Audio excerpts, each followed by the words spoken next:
Shalom, berjumpa kembali di dalam program DIK, Depth Insight Growth, bersama saya Pendeta Edward Taliwongso. Program ini menyajikan diskusi dan kajian mendalam mengenai tokoh, tema, ataupun narasi tertentu di dalam Alkitab.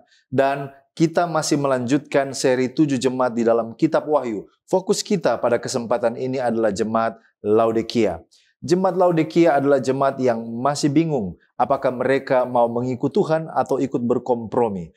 Bagaimana pelajaran-pelajaran dari Laodikia ini relevan dengan pergumulan gereja di akhir zaman?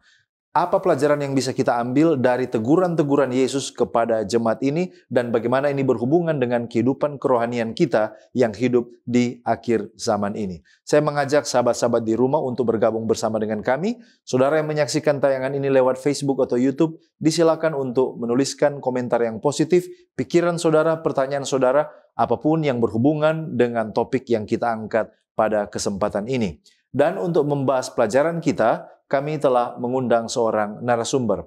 Narasumber kita adalah hamba Tuhan, Pendeta Jim Reeves Raung, Magister Teologi, dan telah menikah dengan Ibu Eine Hefni Sumual. Keluarga hamba Tuhan ini diberkati dengan 3 orang anak, Angie, Jane, dan Jayden Raung.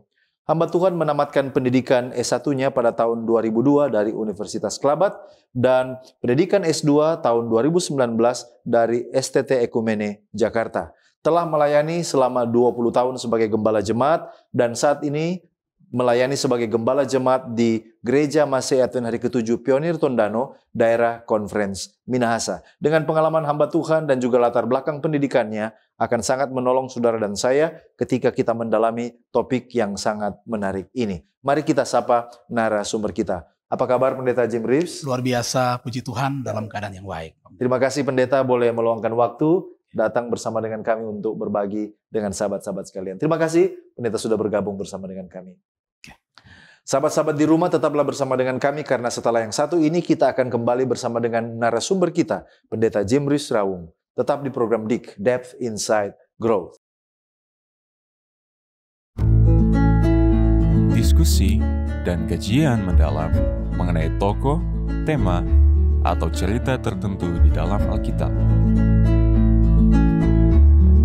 Memberikan motivasi dan bimbingan untuk menggunakan metode yang tepat dalam membaca Alkitab. Selalu saksikan program Depth Insight Growth setiap hari Jumat pukul 19 waktu Indonesia Tengah di YouTube channel Cornelius Media, Bridge to the Truth. Kembali lagi bersama dengan kami di dalam program DIK, Depth Insight Growth, di mana kita mempelajari Alkitab secara mendalam untuk memperluas wawasan dan mengharapkan terjadi pertumbuhan kerohanian. Sahabat-sahabat di rumah, mari kita berdoa untuk meminta tuntunan Roh Kudus. Bapa Tuhan kami, Allah yang maha mendengar dan berbicara melalui firman-Mu. Saat ini, ketika kami akan mempelajari firman-Mu, urapan Roh Suci Tuhan sangat kami butuhkan.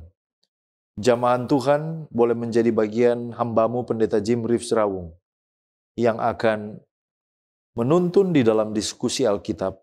Kuasa Roh Suci menerangi hamba Tuhan secara khusus. Di dalam nama Yesus kami sudah berdoa. Amin. Sahabat-sahabat di rumah, kami ajak Anda untuk bergabung di dalam pembacaan firman yang menjadi landasan diskusi kita, diambil dari Wahyu pasal 3 ayatnya yang ke-20. Wahyu 3 ayatnya yang ke-20. Lihat, aku berdiri di muka pintu dan mengetok. Jikalau ada orang yang mendengar suaraku dan membukakan pintu, aku akan masuk mendapatkannya dan aku akan makan bersama-sama dengan dia dan dia bersama-sama dengan aku. Demikianlah kita sudah membaca landasan Alkitabiah dari diskusi kita pada kesempatan ini dan mari kita langsung kepada narasumber kita hamba Tuhan Pendeta Jim Reeves Raung. Baik Pendeta, kita sudah tiba di jemaat yang paling terakhir dari 7 jemaat Kitab Wahyu, yaitu jemaat Laodikia. Sebelum kita masuk lebih dalam, bolehkah Pendeta jelaskan sedikit tentang latar belakang geografis atau sejarah? Di mana letaknya, lalu kemudian di zaman Romawi kuno, seberapa signifikan kota ini baik secara ekonomi, politik, dan agama. Bagaimana, Pendeta? Baik, terima kasih Pendeta. Jadi latar belakang geografis dan sejarah dari kota ini, letaknya Laodikia ini terletak di perbukitan memanjang yang diapit oleh sungai Asopus dan juga Caprus yang bermuara ke sungai Lisus. Nah, kota ini disebut dulu sebagai kota yang bernama Diospolis atau kota Zeus. Nah, kota Laodikia didirikan oleh Antiochus II dari Syria atau Seleukia untuk istrinya yang bernama Laodik pada tahun 261 sampai 253 sebelum Masehi. Nah, kalau kita lihat di peta Alkitab, kota Laodikia ini terletak di Asia Kecil. Nah, kalau kota pada saat ini atau kota modern pada saat ini itu terletak di negara Turki. Negara Turki. Dan kalau kita baca lebih dalam lagi atau kita melihat lebih dalam tentang sejarah geografis letak daripada kota ini, rupanya kota ini berada pada 3 jalan utama. Ada pada 3 jalan utama yang tentunya akan sangat menunjang pada keadaan perdagangan pada saat itu. Kemudian kalau tadi ditanyakan seberapa penting atau signifikan kota itu dalam perdagangan, politik dan juga agama. Nah, kota ini karena memang terletak di 3 jalan utama, ini memang sangat cocok dan menunjang untuk perdagangan. Kota ini terkenal dengan industri kain woolnya, yang terkenal dengan wool hitam yang berkilau. Kemudian dari wool ini bisa digunakan untuk pakaian wool ataupun juga karpet yang terbuat dari wool, dan banyak yang menggunakan kain wool seperti ini. Nah, kota ini juga terkenal dengan bank-bank yang terkenal yang menyimpan emas. Bahkan juga kota ini sangat terkenal dengan sekolah-sekolah kedokterannya.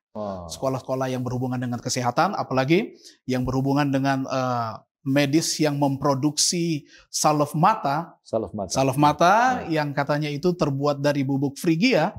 Kemudian juga bukan hanya terkenal dengan ilmu kesehatannya ataupun rumah sakit yang ada di sana, tetapi kota ini juga terkenal dengan produk anggur yang baik, sehingga banyak kaum Yahudi dari Israel pindah ke sana untuk menikmatinya. Bahkan juga tempat-tempat permandian yang terkenal ada di sana. Kemakmuran ternyata sangat memanjakan penduduk ini dengan merasa bahwa mereka itu cukup, bahkan juga mereka merasa kaya. Luar biasa. Nanti kita akan masuk tentang merasa diri cukup itu nanti ya, Pendeta.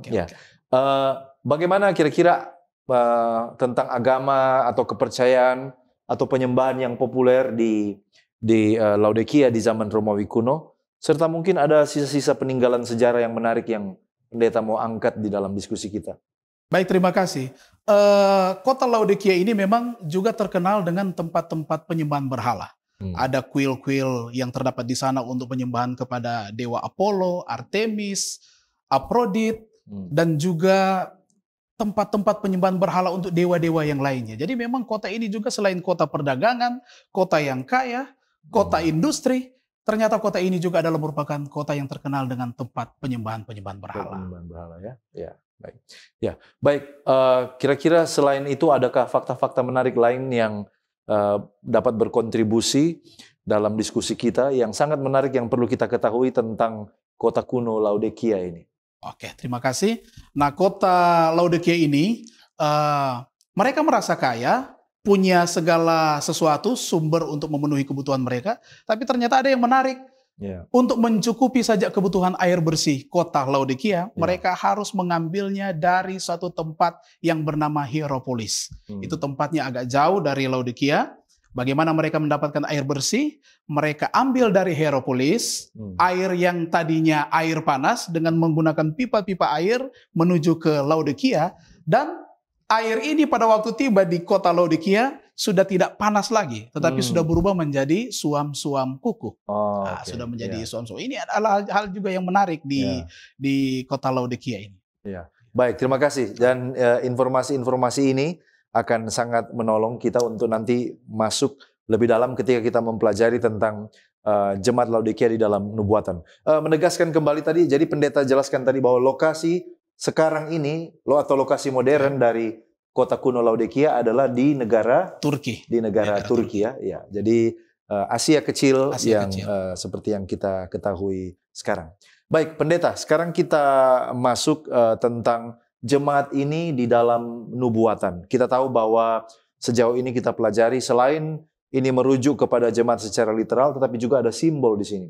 Jemaat Laodikia di dalam nubuatan. Nah, kira-kira jemaat yang terakhir ini melambangkan gereja pada zaman apa? Lalu kemudian periode waktunya yang bisa kita gali, kira-kira ini pada tahun-tahun berapa? Oke, terima kasih Pak Pendeta. Jadi gereja Laodikia ini melambangkan kondisi spiritual dari gereja Tuhan yang mendekati penutupan secara bumi ini.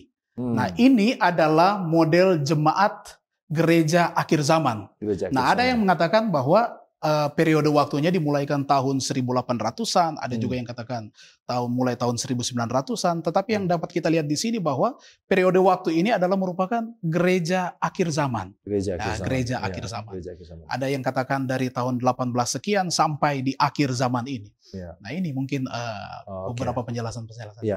Nah, bagaimana dengan kira-kira kondisi kerohanian umat pada periode ini yang sesuai dengan apa yang kita baca di dalam kitab Wahyu?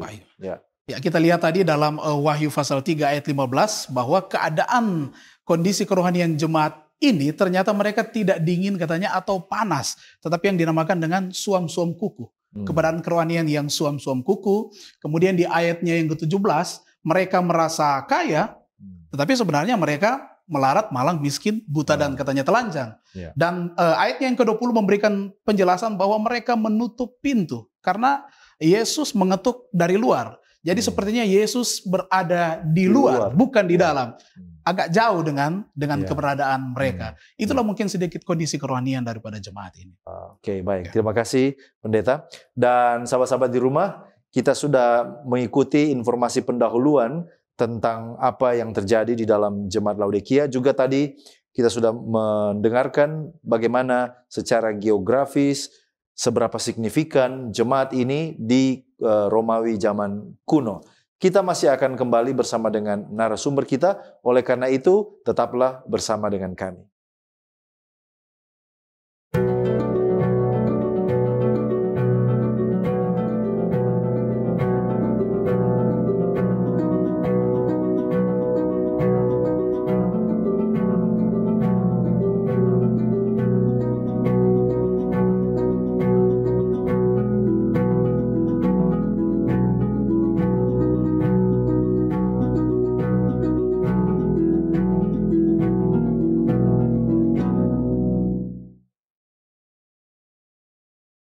Kembali lagi di dalam program DIG, Depth Insight Growth, dan bagi sahabat-sahabat yang baru bergabung, episode ini adalah episode yang terakhir dari seri 7 jemaat di dalam kitab Wahyu, dan kita berfokus kepada jemaat Laodikia dengan narasumber kita Pendeta Jim Reeves Rawung. Dan mari kita lanjut dengan narasumber kita. Pendeta, yang sangat menarik dari jemaat Laodikia ini adalah situasi mereka yang mungkin bagi banyak pembaca belum mengetahui mengapa sepertinya di jemaat ini sepertinya tidak ada pujian ya yang Yesus sampaikan. Tapi bolehkah pendeta tambahkan tentang bagaimana sesungguhnya kondisi kerohanian umat pada zaman itu? Baik, terima kasih Pak Pendeta. Jadi memang kalau kita baca di dalam Wahyu 3 ayat 15, di situ dijelaskan bahwa kondisi kerohanian mereka merasa bahwa mereka sudah punya semuanya. Mereka kaya dalam segala hal. Tetapi teguran Tuhan bahwa sebenarnya mereka itu tidak dingin atau juga panas. Tetapi suam-suam kuku. Kemudian di ayatnya yang ke-17, mereka merasa sombong, kaya, padahal melarat, malang, miskin, buta, dan telanjang. Nah di ayat yang ke-20, Kristus mengetok di luar. Mengetok di pintu yang ada di luar. Nah itu berarti bahwa mereka menutup pintu bagi Yesus dan juga menjadikan Yesus di luar. Keberadaan mereka merasa makmur, mereka merasa sejahtera, mapan di dalam hidup, tetapi justru itu membuat kerohanian jemaat Laodikia ini semakin merosot. Seperti itu. Jadi mereka, Tuhan memiliki pandangan yang berbeda dengan mereka ya. Mereka berpikir mereka baik-baik saja, tetapi Tuhan melihat mereka justru sebaliknya. Kira-kira seperti demikian. Nah, kira-kira adakah tokoh gereja yang signifikan, yang menonjol di dalam periode ini yang bisa pendeta bagikan?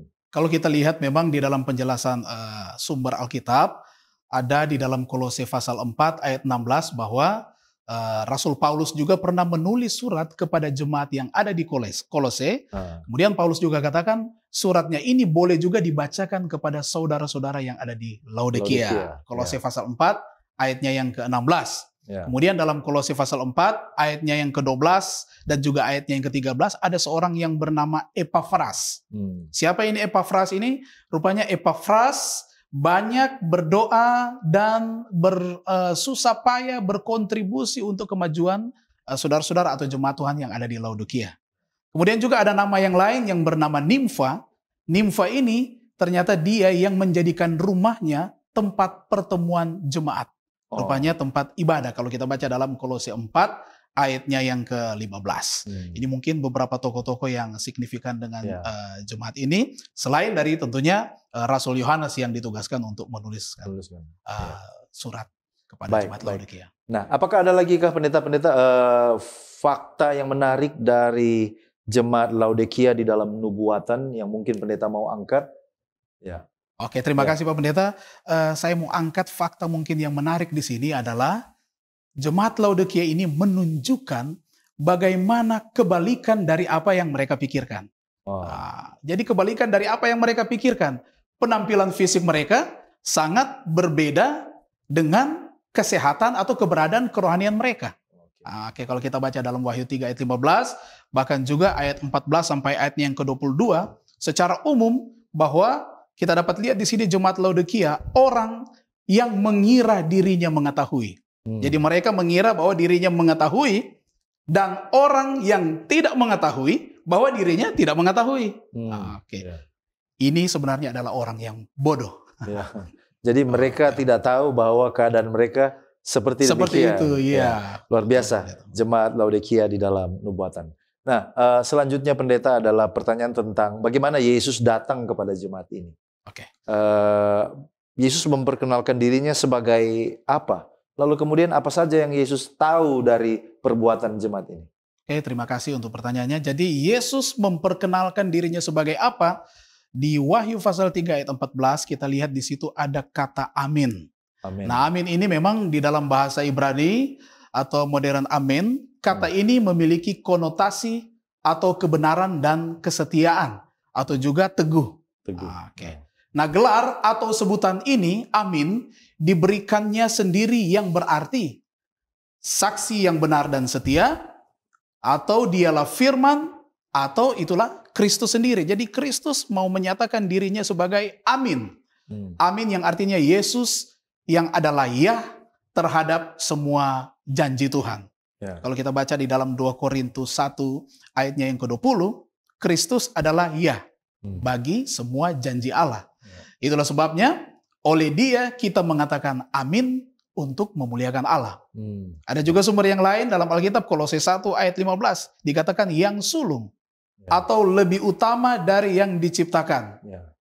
Yesus menyatakan dirinya sebagai amin, artinya Yesus berbicara tegas, tajam, benar, dialah saksi itu, kemudian kata-katanya tidak salah, dia sebagai penguasa, Kristus sebagai permulaan dari ciptaan Allah. Sumber permulaan atau penguasa. Dia sumber permulaan atau juga penguasa. Permulaan dari ciptaan. Dia yang menyebabkan sesuatu diciptakan. Arti yang lain juga, dia adalah sumber dari ciptaan atau prinsip yang menyebabkan suatu ciptaan. Kristus bukan ciptaan, bukan materi yang terbatas, bukan yang lainnya, tetapi dia berada di atas segala materi yang terbatas atau melintasi materi itu karena Kristus adalah permulaan dari segala ciptaan. Kristus sebagai amin. Yesus sebagai amin. Ya, itulah yang tadi. Nah, bagaimana dengan ketika Yesus datang kepada jemaat, biasanya dia akan mengatakan, aku tahu. Nah, apa yang dia tahu dari jemaat ini? Lalu kemudian mungkin makna rohaninya untuk makna rohani yang dapat kita lihat. Wahyu 3 ayat 15, Kristus katakan bahwa aku tahu segala pekerjaanmu. Dia Jadi tahu. apa yang dilakukan oleh jemaat ini Kristus tahu, karena Kristus adalah Maha tahu. Ya. Dia Maha tahu. Aku tahu segala pekerjaanmu. Yang pertama, keberadaan mereka suam-suam kuku. Ya. Kemudian yang kedua, merasa kaya padahal melarat, malang, miskin, buta dan telanjang. Dan yang ketiga, kembali saya ulang-ulangi, mereka menaruh Kristus di luar. Makna yang dapat kita lihat di sini adalah jemaat ini, jemaat yang memiliki iman yang suam-suam kuku, jemaat yang sebenarnya membutuhkan pertolongan. Bila tidak, mereka akan memperoleh penghukuman. Mereka sangat membutuhkan pertolongan, karena kalau tidak, mereka akan memperoleh penghukuman.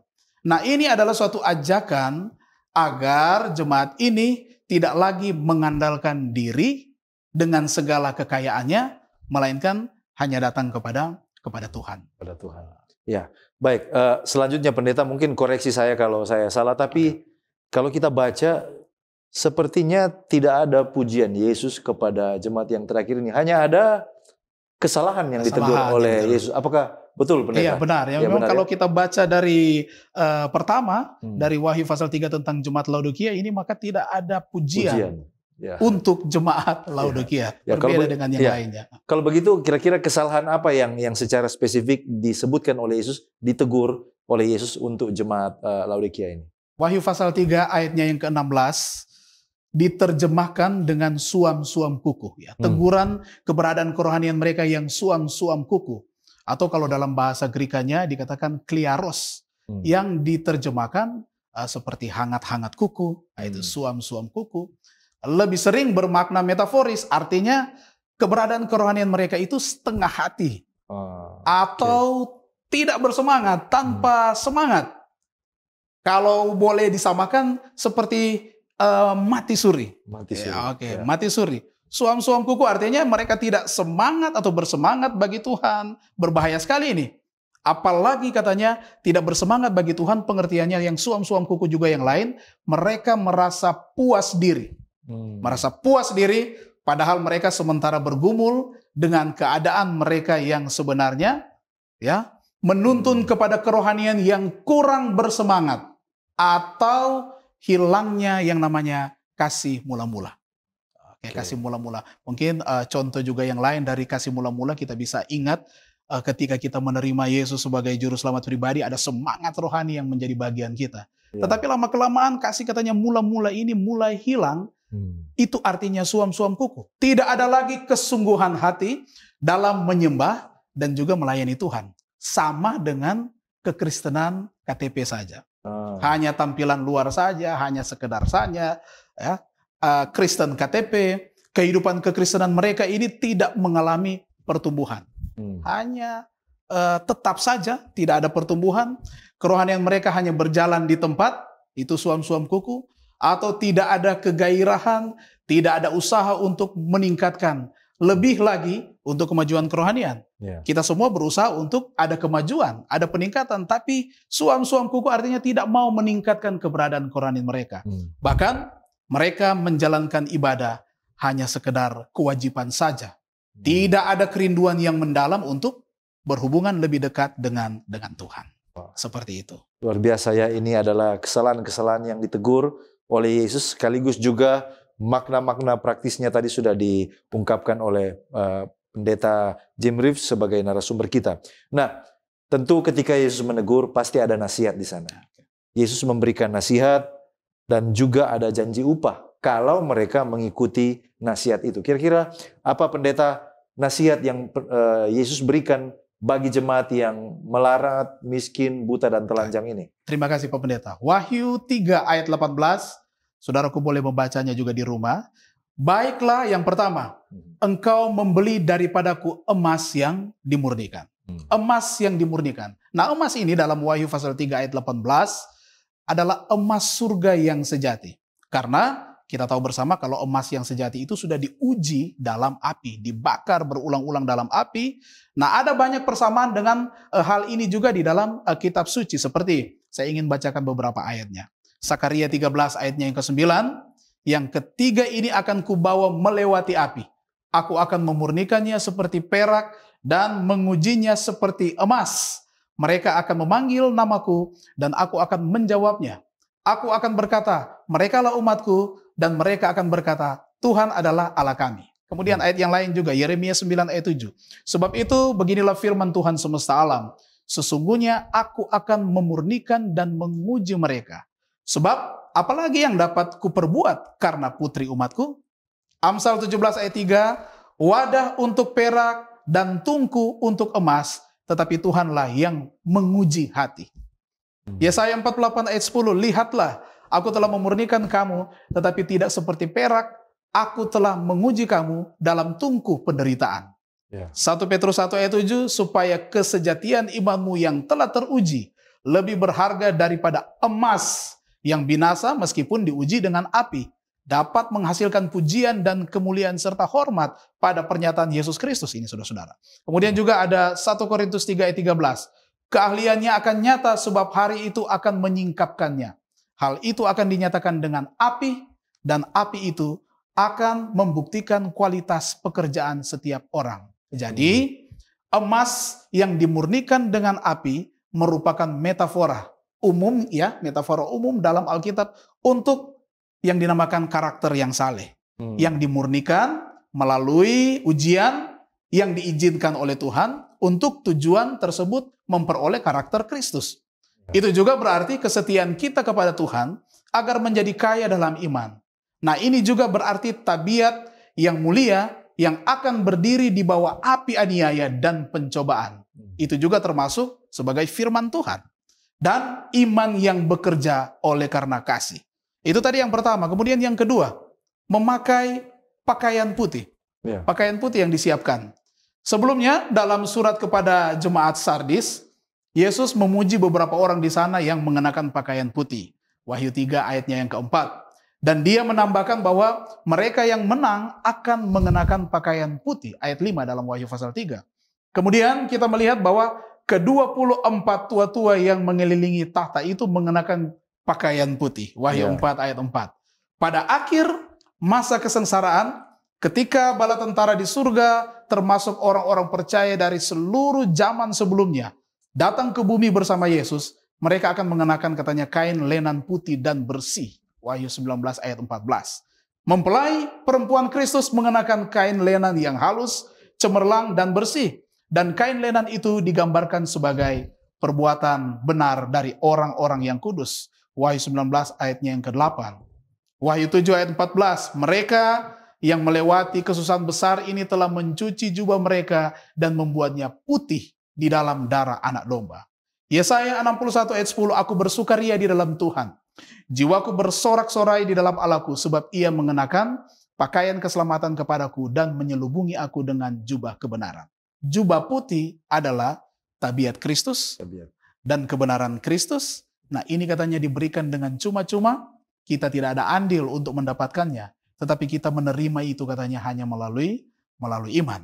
Dan ini tentunya dapat bertahan hanya melalui iman kepada Yesus kalau kita baca dalam Roma 1 ayatnya yang ke-17. Kemudian di bagian yang ketiga yang perlu dilakukan adalah ada di situ disebutkan minyak pelumas mata. Apa ini minyak pelumas mata? Nah, Roh Kudus yang kita butuhkan agar kita melihat. Nah, jadi menggunakan minyak pelumas mata supaya bisa melihat dengan baik. Nah, ini mengartikan Roh Kudus agar kita melihat kelemahan kita yang berdosa. Dan ternyata kita membutuhkan Tuhan. Nah, untuk membuka mata rohani kita, untuk mengasihi juga orang-orang yang memusuhi kita. Kita perlu ini minyak pelumas mata atau Roh Kudus. Roh Kudus yang akan menerangi perjalanan kerohanian kita. Roh Kudus yang akan menghibur dan memberikan pengharapan dan juga melihat hal-hal mulia yang ada di depan. Bahkan memiliki kepekaan dan kecerdasan untuk mengetahui kehendak Allah. Apa itu yang baik, apa yang buruk, yang berkenan, dan yang sempurna tentunya kepada Tuhan. Dan ini adalah kerinduan untuk mengerti juga firman Allah. Di bagian yang keempat kita lihat bahwa barang siapa katanya kukasihi, kata Tuhan, ia kutegur dan kuhajar. Nah, teguran dan hajaran adalah salah satu bentuk kasih. Ini bukan marah, bukan karena membenci, tetapi teguran dan hajaran adalah salah satu bentuk kasih untuk mendidik agar umat boleh dapat bertindak sesuai dengan kebenaran. Kalau kita baca dalam Amsal 3 ayat 11 sampai 12, di situ dikatakan, "Hai anakku, janganlah engkau menolak didikan Tuhan, dan janganlah engkau bosan akan peringatannya. Karena Tuhan memberi ajaran kepada yang dikasihinya, seperti seorang ayah kepada anak yang dikasihinya." Nah, dengan cara inilah Tuhan mendewasakan kita. Ibrani 12 ayat 11, memang tiap-tiap ganjaran pada waktu ia diberikan tidak mendatangkan sukacita, tetapi duka cita. Tetapi kemudian ia menghasilkan buah kebenaran yang memberikan damai kepada mereka yang dilatih olehnya. Demikian, Pendeta. Baik, terima kasih Pendeta. Itu adalah nasihat Yesus yang harus mereka lakukan ya. Jadi tadi sebagaimana ada 4 hal minimal yang Pendeta sudah ungkapkan. Nah sekarang janji upah kalau mereka menurut, dan hukuman kalau mereka tidak menerima nasihat atau teguran itu. Terima kasih. Upah apa yang akan diperoleh kalau mereka mendengarkan nasihat ini? Yang pertama, kata Tuhan, aku akan masuk mendapatkannya dan makan bersamanya atau bersama mereka. Di ayatnya yang ke-20, ya Wahyu pasal 3. Aku akan masuk mendapatkannya dan makan bersamanya. Nah ini Pak Pendeta adalah undangan yang sangat spesial. Undangan dari Tuhan supaya kita mendekat kepada Tuhan. Kita menjalin hubungan yang lebih dekat dengan Tuhan. Ya, bersahabat dengan Sang Pencipta. Tuhan adalah pencipta, adalah juru selamat. Kita dekat dengannya, kita menjalin hubungan dekat dengannya, bersahabat dengan Sang Pencipta, terlibat dalam percakapan yang intim. Karena Tuhan kita adalah pemelihara, Dia adalah penebus, maka kita akan semakin tahu janji-janji dan keinginan Tuhan. Kita saja diundang makan dengan pemerintah, pejabat, kita sudah merasa bangga, senang, dan berbahagia. Apalagi yang mengundang ini adalah Tuhan pencipta kita, juru selamat dan penebus kita. Nah inilah yang dinamakan dengan persekutuan yang penuh kasih. Untuk selamanya dalam keselamatan bersama dengan Tuhan. Lukas pasal 22 ayat 30, bahwa kamu akan makan dan minum semeja dengan aku di dalam kerajaanku, dan kamu akan duduk di atas tahta untuk menghakimi kedua belah suku Israel. Wah ini janji upah yang spesial, yang luar biasa yang Tuhan berikan kepada jemaat ini. Aku akan masuk mendapatkannya dan makan bersama-sama dengan dia. Kemudian yang kedua, kita lihat di sini. Kamu akan kedudukan bersama di tahtaku. Ayat 21. Kedudukan bersama di tahtaku. Apa artinya ini? Nah ini mengartikan kemenangan bagi kita karena kasih karunia Tuhan. Inilah yang dinamakan dengan pahala bagi mereka yang setia. Ya, mereka akan duduk di tahta Tuhan, memerintah bersama Tuhan. Arti daripada duduk di tahta Tuhan, memerintah bersama dengan Tuhan, dipersatukan dengan Allah dalam mengatur urusan-urusan dunia baru maksud saya di sini. Bahkan juga sebagai pewaris tahta, ya, sebagai sahabat dan juga menjalankan kuasa bersama dengan Kristus. Sebaliknya, hukuman jika mereka tidak mendengar nasihat atau teguran Tuhan. Ada hukuman. Wahyu 3 ayat 16 katakan, aku akan memuntahkan engkau. Nah ini memuntahkan engkau ini, kita kalau makan sesuatu kemudian tubuh ini tidak bisa menerimanya, itu akan dimuntahkan ya. Yang dimuntahkan itu berarti sesuatu yang tidak berguna, dimuntahkan. Ini adalah merupakan sanksi yang amat berat yang diberikan kepada mereka yang tidak mau mendengar nasihat atau teguran. Di dalam hal ini, ya, aku akan memuntahkan engkau dari mulutku, kata Tuhan. Menggambarkan rasa muak, apalagi muntah. Rasa muak atau berarti penolakan. Kristus yang penuh kasih itu pada akhirnya tidak akan bertoleransi lagi kepada sikap kerohanian yang suam-suam kuku atau mati suri tadi. Dan tidak berguna, karena ini tidak berguna. Mereka sama dengan garam yang asinnya sudah hilang. Oke, kalau kita baca dalam Matius 5 ayat 13. Garam yang sudah kehilangan asinnya. Dalam ungkapan dengan maksud yang sejenis untuk, kata Tuhan ya, aku akan memuntahkan engkau dari mulutku, artinya juga aku menolak kalian, aku tidak akan menerima kalian lagi. Waduh, ini sangat berbahaya kalau menjadi bagian kita. Itu hukuman yang diberikan, memuntahkan engkau. Mungkin seperti itu.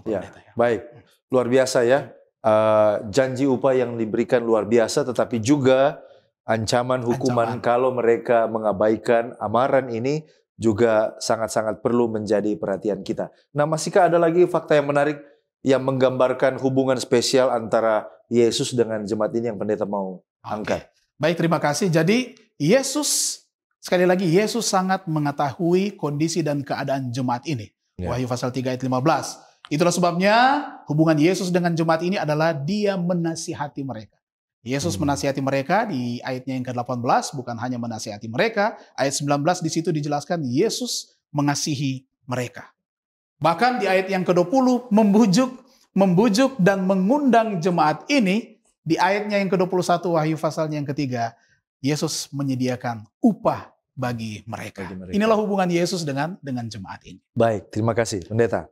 Dan saudara-saudaraku, kita sudah melihat tadi, kita sudah menggali tentang teks yang berhubungan dengan jemaat Laodikia, kelebihan mereka, kekurangan mereka, teguran Yesus bagi mereka, dan juga nasihat-nasihat Yesus bagi mereka. Dan saya percaya ini telah sangat membuka mata kita ketika kita mempelajari topik ini. Kita masih akan kembali bersama dengan narasumber kita, dan pada segmen selanjutnya kita akan melihat pertanyaan-pertanyaan yang lebih sifatnya aplikasi. Oleh karena itu, jangan kemana-mana, tetaplah bersama dengan kami.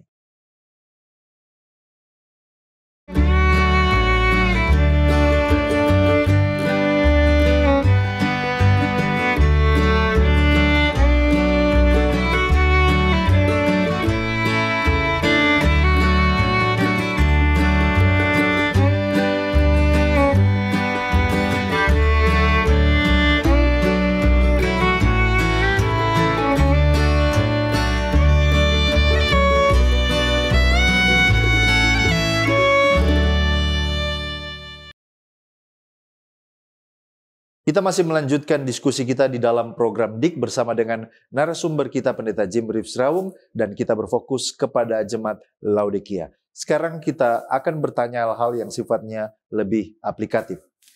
Baik pendeta, kira-kira setelah membahas panjang lebar tentang jemaat Laodikia ini, dalam cara apa kira-kira gereja kita di zaman modern mengulangi kesalahan gereja ini di masa lalu? Bagaimana pendeta melihat? Baik, terima kasih pendeta. Jadi dalam cara apa gereja ini mengulangi kesalahan gereja di masa yang lalu? Kembali lagi diingatkan, berbahaya iman yang suam-suam kuku, atau yang tidak dingin atau juga panas. Itu berbahaya. Bila mana itu dilakukan kembali, kita sama dengan menghidupkan kembali kesalahan yang dilakukan oleh jemaat Laodikia. Dan yang kedua adalah mereka merasa kaya. Mereka merasa kaya ini artinya merasa sombong kerohanian. Kaya, bukan kaya materi tetapi sombong atau merasa kaya rohani. Dan yang ketiga, menutup pintu bagi Yesus. Menjadikan Yesus di luar dan tidak mau membukakan pintu hati untuk mana Yesus masuk. Nah, ini adalah merupakan hal-hal yang bisa dilakukan oleh gereja pada saat ini, kesalahan yang pernah dilakukan oleh jemaat Laodikia. Baik, terima kasih pendeta. Menjadi sebuah amaran bagi kita semua ya, bahwa jangan sampai pada akhirnya kita juga melakukan hal-hal atau kesalahan yang sama. Nah, kira-kira apakah ada nasihat atau amaran dari tulisan yang diinspirasikan yang mungkin pendeta mau angkat dan bagikan dalam pembelajaran kita? Baik, terima kasih. Saya ingin bacakan sedikit tulisan pena inspirasi. Yang pertama dikatakan seperti ini. Masalah mereka adalah rasa puas diri yang menuntun pada kerohanian yang kurang bersemangat. Seperti air yang tiba di kota Laodikia, tidak dingin atau panas, namun suam-suam kuku. Nah, mereka mengaku kaya dan tidak memerlukan apapun. Namun mereka miskin, panjang, buta dalam keadaan kondisi kerohanian mereka. Jemaat ini merasa berpuas diri meski bergumul dengan keadaan mereka yang sebenarnya. Ini dikutip dari buku penuntun pelajaran Sekolah Sabat, Kitab Wahyu, halaman 34, tahun 2019. Kemudian juga ada komentar yang lain dari pena inspirasi. Dikatakan seperti ini, nah setan akan bekerja keras untuk mempertahankan kondisi ini yang sementara juga dialami oleh umat Tuhan. Kiranya Tuhan menyatakan bahaya yang sedang dihadapi umatnya, supaya mereka dibangunkan dari ketiduran rohani dan menyalakan lampu terang mereka dan akan kedapatan berwaspada di dalam menanti kedatangannya. Ya. Komentar juga yang lain, agak panjang saya ingin bacakan. Tetapi mereka tidak mengakui bahwa berkat yang diterima telah diberikan oleh Allah. Mereka dipenuhi dengan pemberontakan, tidak bersyukur, dan menyalahkan Allah yang telah memperlakukan mereka, katanya tidak dengan penuh kasih.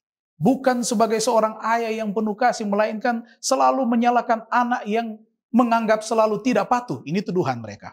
Mereka telah menolak anugerahnya, menyalahgunakan haknya, melalaikan kesempatan yang ada, dan tenggelam dalam kepuasannya. Mereka merasa diri baik, hanya memenuhi formalitas yang kosong, tidak tulus dan munafik.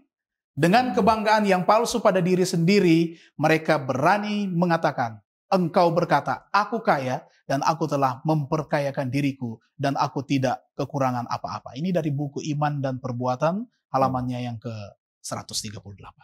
Baik, luar biasa, sangat menginspirasi.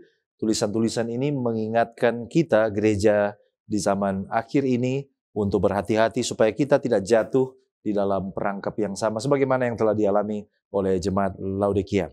Dan sungguh sangat menarik diskusi dan pendalaman kita. Namun, oleh karena waktu kita yang terbatas, kita tiba kepada rangkuman pembahasan.